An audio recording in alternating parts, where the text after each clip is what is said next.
Desde los sótanos platenses hasta las misas ricoteras en los grandes estadios argentinos. Secas, austeras, soviéticas. Un viaje al corazón de una experiencia artística inédita, independiente y autogestiva. Mariposa, montia, ¿qué va a ser de mí? Leyendas, verdades y turbulencias en el alucinante camino de Patricio Rey y sus redonditos de ricota. Ay, ay, ay, qué risa me da.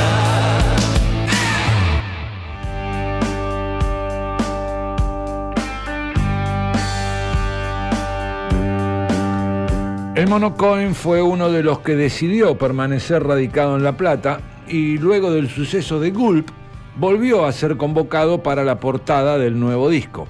Más allá de la amistad y de ser al fin un integrante caracterizado de Los Redonditos, al punto que muchos lo veían como el cuarto redondo, puntualmente en esta etapa nadie soslayaba la importancia de los afiches de los cientos de conciertos que habían realizado en los últimos años.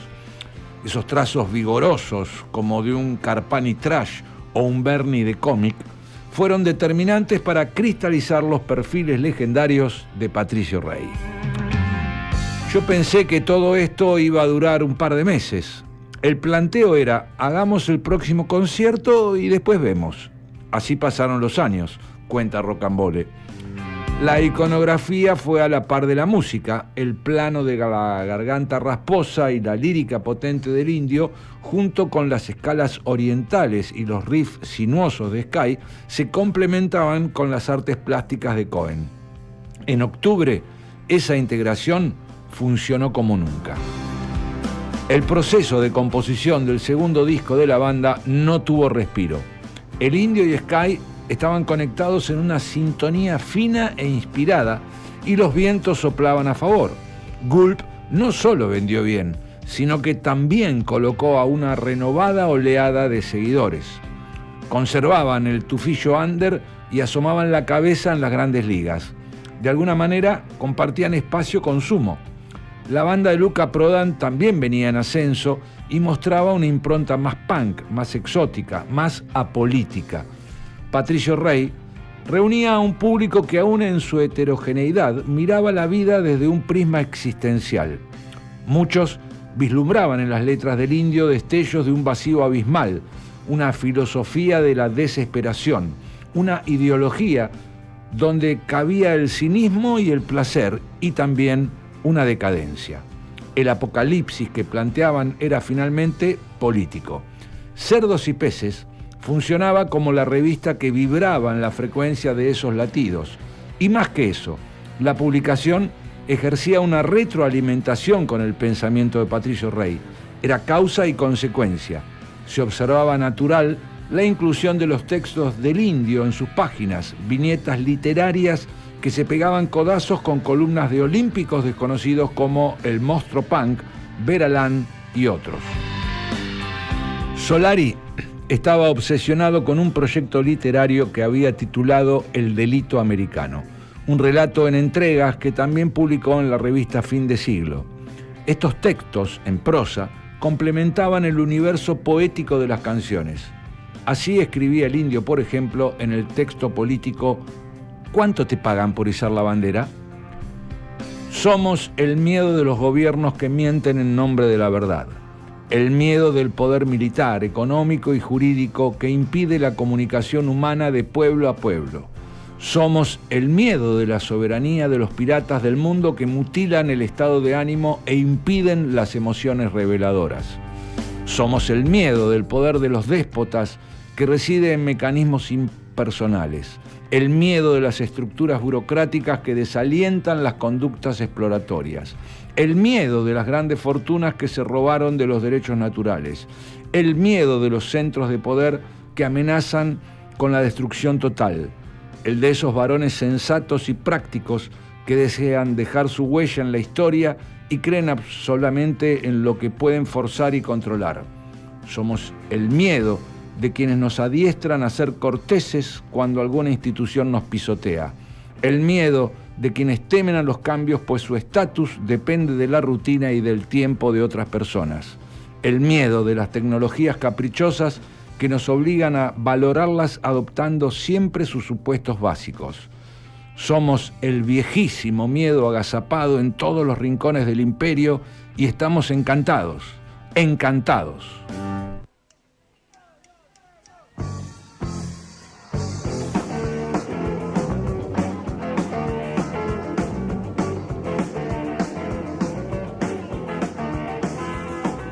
Se adelantó el regreso de Mao, el hijo de Mao, el Mao blanco. Fue la comida china de las gases y todo lo que viene hasta que unas placas, producto de la acción del producto de matar. Con la granada ahí, entre las tetas, mi amor se arrastra y se tira hacia arriba.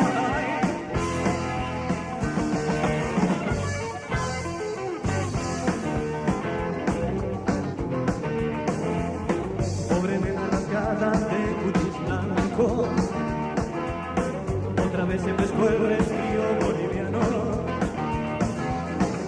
Confunde las palabras soldado y bandido, flotando en un zampán con mujeres iguales, a hombres iguales, a un blanco herido. Con la granada ahí, entre las tetas, mi amor se arrastra y se pira allá arriba.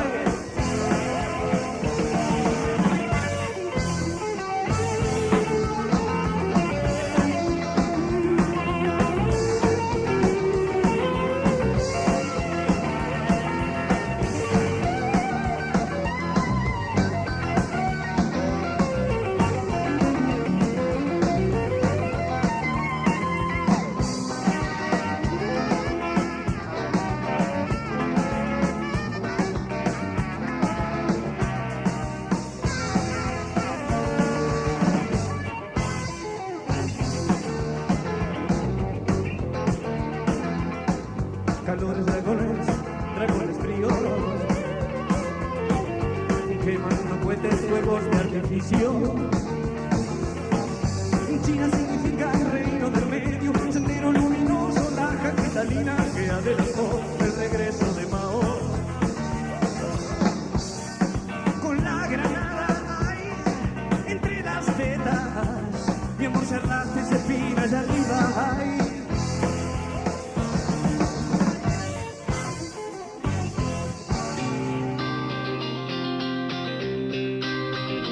El Indio y Sky encarnaron diversas formas del setentismo y la combinación resultó irresistible. El cantante se paraba en su ideario beatnik y desplegaba dardos de un anarquismo agrio. Sky era un hippie decidido a tomar elementos musicales de los 80 y no quedar estancado en la pirotecnia de Woodstock. No fue un dato menor cómo penetraron en su estilo el reggae, la new wave y un tipo de rock and roll pristino. El mundo cultural y político de mediados de los 80 se desplegaba ante sus curiosos corazones en llamas. El Indio escribía letras y músicas.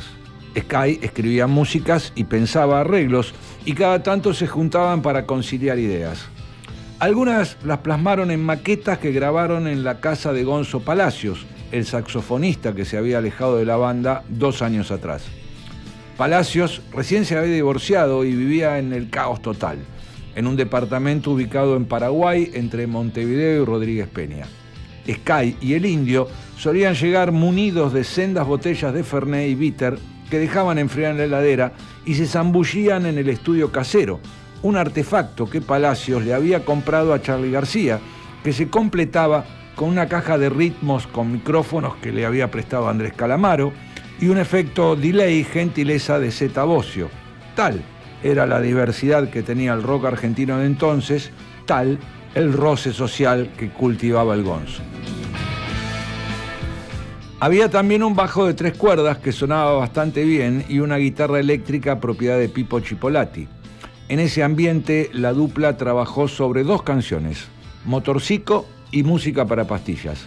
Era la primera vez que experimentaron con sus propios medios sin pasar por el proceso habitual de desarrollo de un leitmotiv o un tema de una banda de rock orgánica. Lo que se usaba era una S26 Multitracker, la versión del grabador a cassette de 4 canales de Fostex. La caja de ritmos era una Roland TR-606 y el micrófono un EBR-20. Lo de Z era un delay sampler Boss RSD10 que nunca le devolví, cuenta el Gonzo. El Indio y Sky sabían sacarle partido al quilombo decadente que era todo. Yo hacía de interfase entre ellos y los equipos. El Indio me cantaba tu, tum, tum, pa, pa, pa, y yo programaba la caja de ritmos. Después me decían que sacara tal o cual golpe y una vez que contábamos con los patrones básicos, se ponían a probar con el bajo y la guitarra. Así se llegaba a un resultado final.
Era el apogeo de las máquinas. El techno contaminaba o embellecía, según el caso, casi todo el pop y el rock.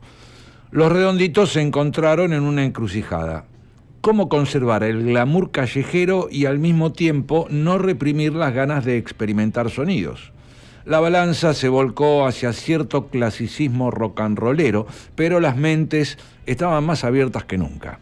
Mientras en La Plata subía el volumen de la estentórea queja de los ángeles caídos que veían cómo la banda, su banda, crecía en prestigio y masividad, Sky y el Indio convocaron a dos emergentes del buen rock local como Daniel Melero y Claudio Fernández.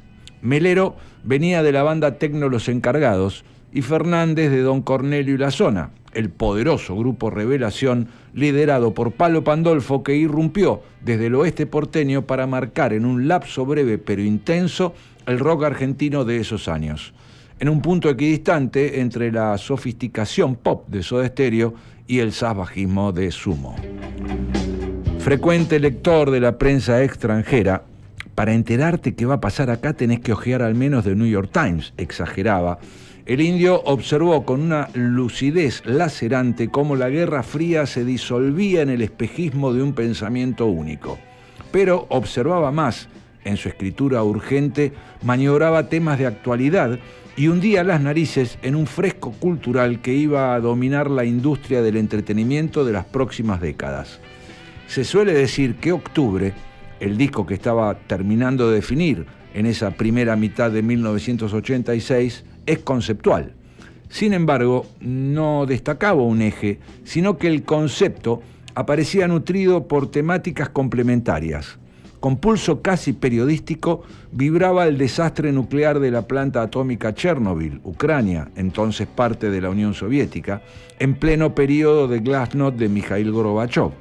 También se subrayaban ácidas referencias a la actualidad del rock argentino y al poder de la televisión, y omnipresente la cocaína marcando el ritmo, casi como una apostilla generacional. La tapa de Rocambole terminó de unir estos elementos dispersos y le dio un carácter aún más nítidamente político al álbum. La mayoría de las canciones adquirió forma definitiva en otoño y fueron mostradas en Palladium el 16 y 17 de mayo como una especie de canapé de la presentación oficial que se iba a realizar 5 meses después, en octubre, ya con el disco editado. Palladium era una amplia discoteca ubicada en Reconquista 945, pleno bajo porteño, una zona que en otras épocas estaba minada de cabarets de mala muerte, frecuentados por los marineros de los barcos que atracaban en el puerto. En esas noches de mayo, Rocambole dejó ver en la puesta escénica las barajas que tenía preparadas para su más famosa tapa. Esos rostros proletarios, temerarios, desesperados. Fue un concierto que exhibió los progresos de la banda y además significó el primer récord batido por los Redonditos. Concurrieron más de 1.700 personas. Empezó con un fragmento de la obertura 1812 del compositor ruso Tchaikovsky, una obra escrita para conmemorar la victoria rusa ante las tropas de Napoleón. Todos los caminos, los sonoros y los iconográficos conducían a la épica de masas triunfantes. Octubre es también el título de una película muda de 1928 de Sergei Eisenstein, uno de los directores predilectos del Indio Solari, en la que aparecen diversos protagonistas de la revolución, entre ellos Trotsky y Lenin.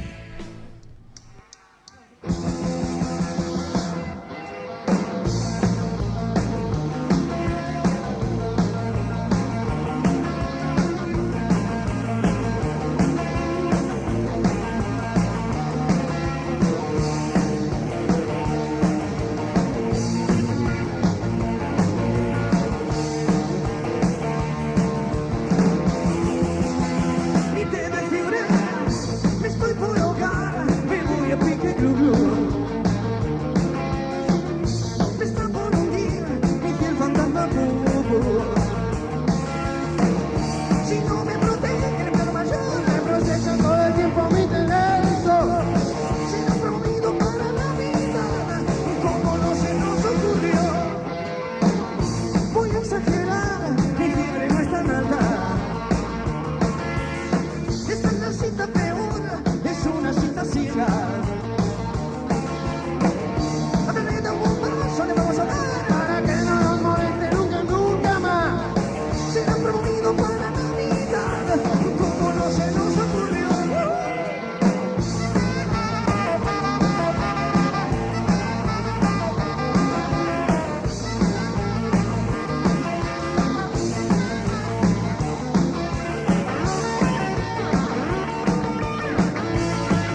El salto fue notorio. De la casa de la familia Vitale pasaron a los estudios Panda. Panda fue uno de los pilares del sonido de la década del 80 y sus propietarios se enorgullecían, por ejemplo, de contar con compresores valvulares Fairchild 670, el preferido por los Beatles, Freddie Mercury e ingenieros afamados, rezaba la publicidad. Allí, en Segurola 1289, Charly García inauguró un nuevo tratamiento de los bajos y la batería con Yendo de la Cama al Living, editado en 1982. Allí grabaron todos, de Sumo a Soda Stereo, de Mercedes Sosa a Andrés Calamaro.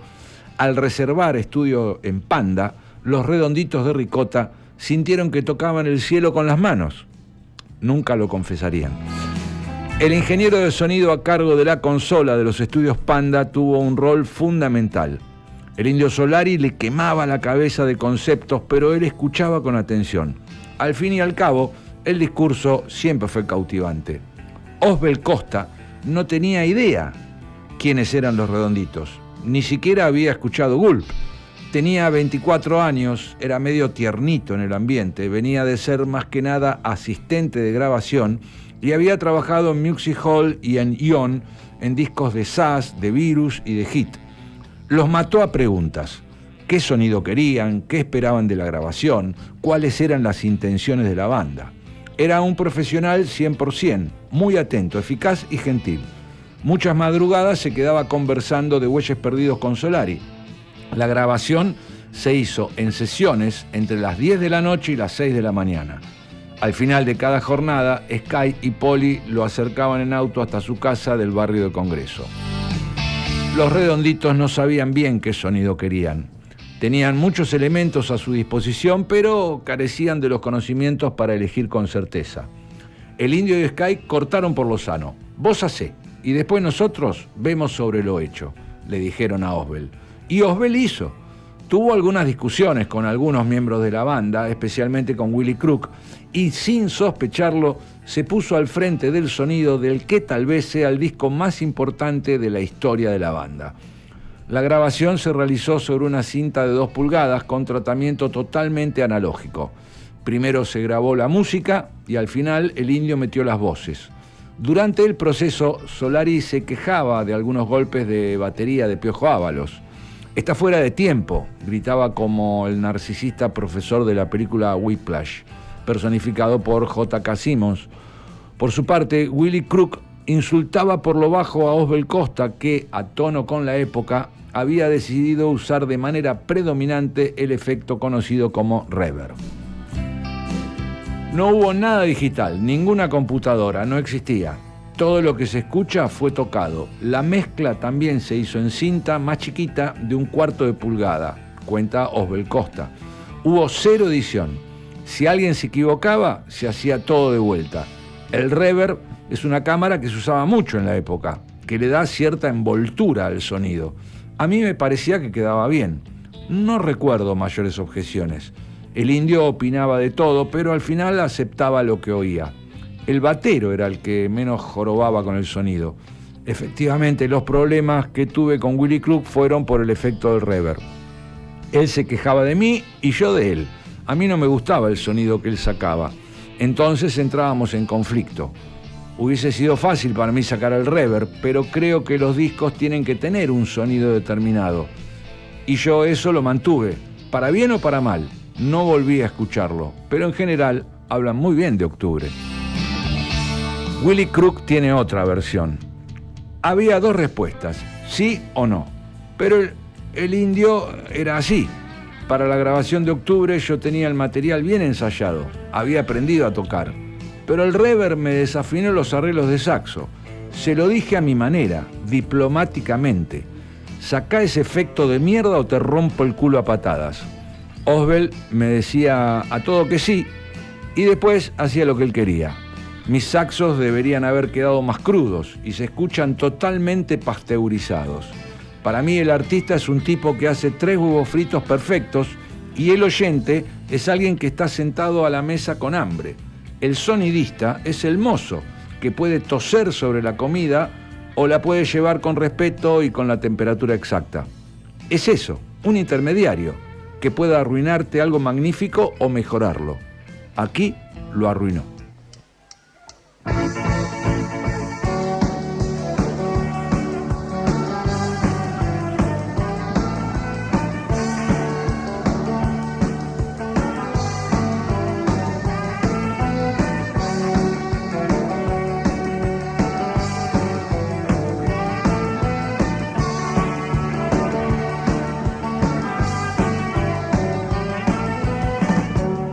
Este es el primero, ahora el primero, como con el tiempo, tic-tac efímero, luces efímeras, pero te creo.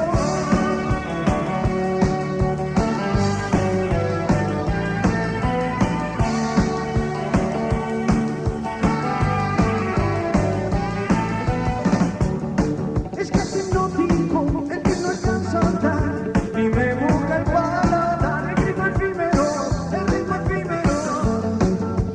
pero te creo.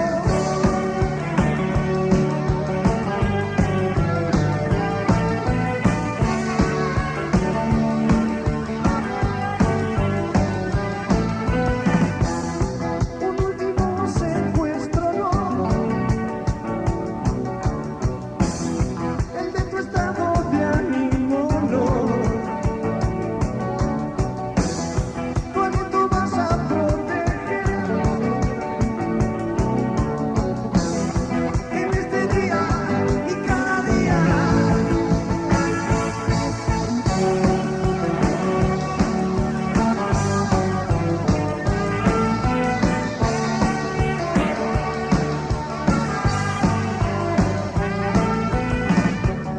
Esto es efímero, ahora efímero, como con el tiempo, tic-tac efímero, luces efímeras, pero te creo.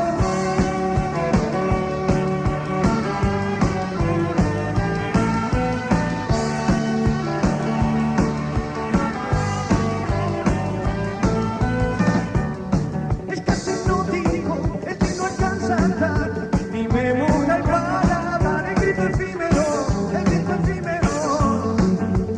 pero te creo.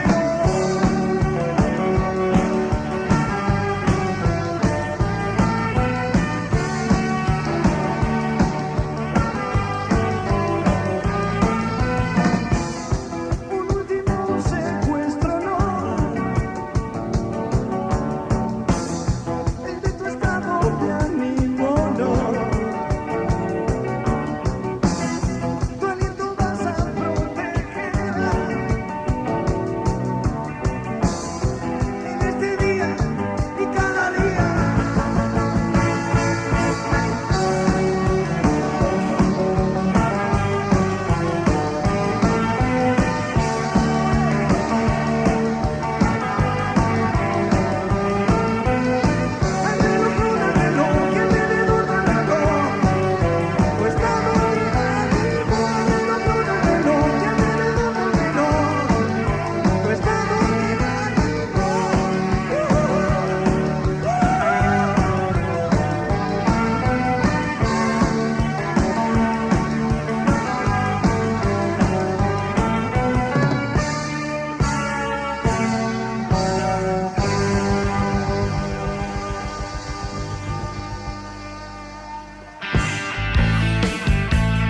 Pese a lo que podría deducirse del testimonio de Willy Crook, el clima de las sesiones fue cordial. A ciertas horas de la madrugada el indio pedía parar. Se me seca la garganta, Osbel. Banquemos un cacho. Estoy un poco tensionado. El indio siempre tuvo una relación compleja con su propia voz. Esa tensión se sumaba a su proverbial condición de hipocondríaco.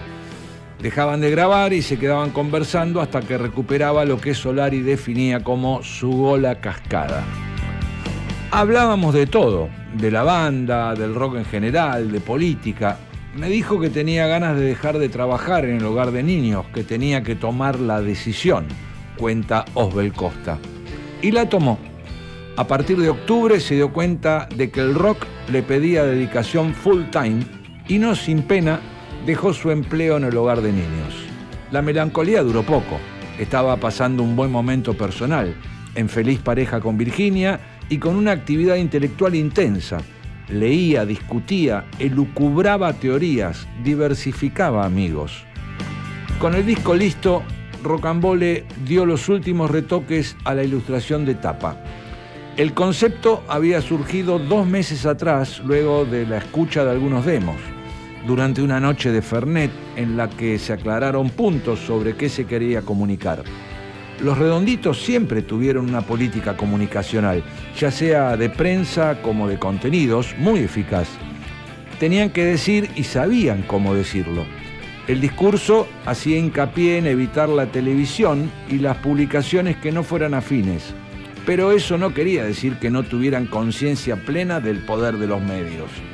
En el torbellino del frenético momento del rock and pop criollo, un instante agresivo de exportación, dominado por un discurso de baile, liviandad y desenfreno, los Redonditos comunicaban a través del trazo duro de Rocambole ni más ni menos que imágenes de una revolución proletaria. Mientras sus coetáneos de Virus terminaban un disco que titularían Superficies de Placer y que tendría en la portada un orondo y turgente culo, Patricio Rey proponía la toma del poder de las masas. Siempre nos sentimos los negritos del rock. Para la movida cultural de ese momento éramos los pardos. Estamos hablando de una época en que había que tener dinero para tener una banda. Estamos hablando de los Twists, Virus, Los Abuelos, Soda Stereo, recuerda Willy Crook. Seguramente los Redonditos no soñaron que esos rostros dibujados por Rocambole, como un guiño que develaba la matriz setentista del grupo, eran idénticos a los del público que iba a seguirlo ciegamente a partir de los años 90. La traspolación aparecería nítida. Del octubre de la Revolución Rusa de 1917 a los hijos y nietos del octubre peronista del 45.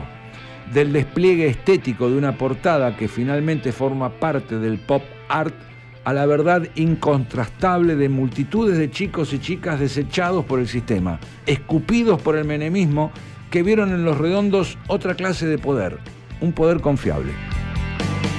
Pero a mediados de los 80, Patricio Rey era poco más que un rumor de clase media urbana.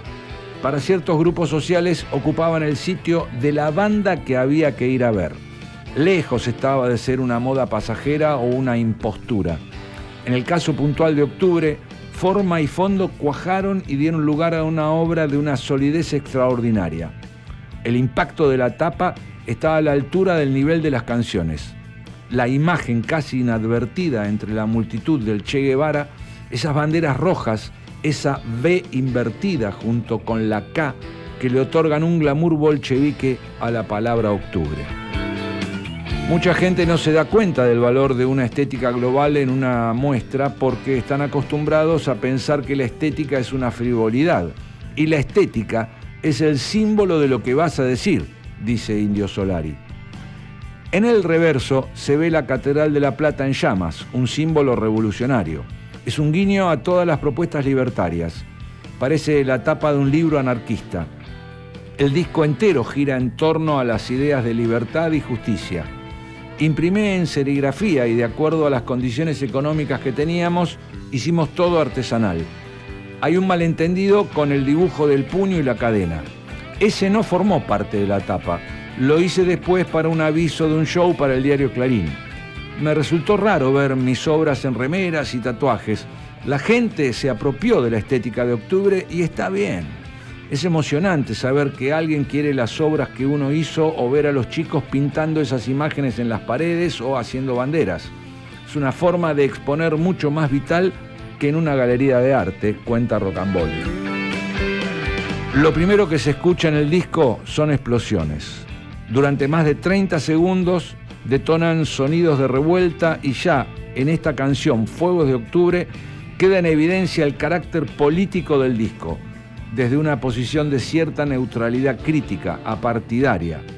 Lo que se interpela es el sistema, sin un estandarte de mi parte, canta Solari, y queda en frecuencia con su añeja frase sobre los años 60, nosotros no queríamos tomar el poder, queríamos cambiar nuestras vidas.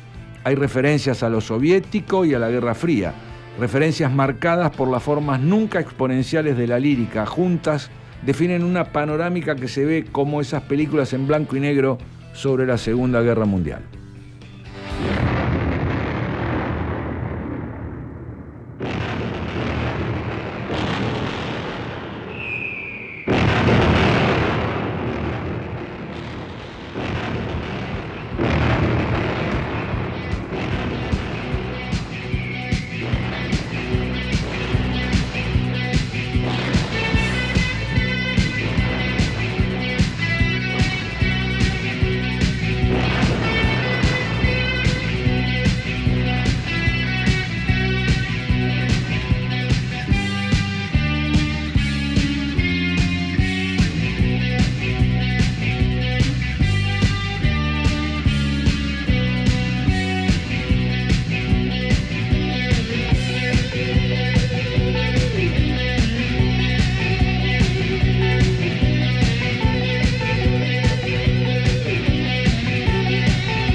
Escuchábamos Fuego de Octubre. Antes, Ya nadie va a escuchar tu remera, en vivo en Palladium, Divina TV Führer, igual, Motorcico y El regreso de Mao, todas las canciones de este capítulo 19 de Vida y Obras de Patricio Rey.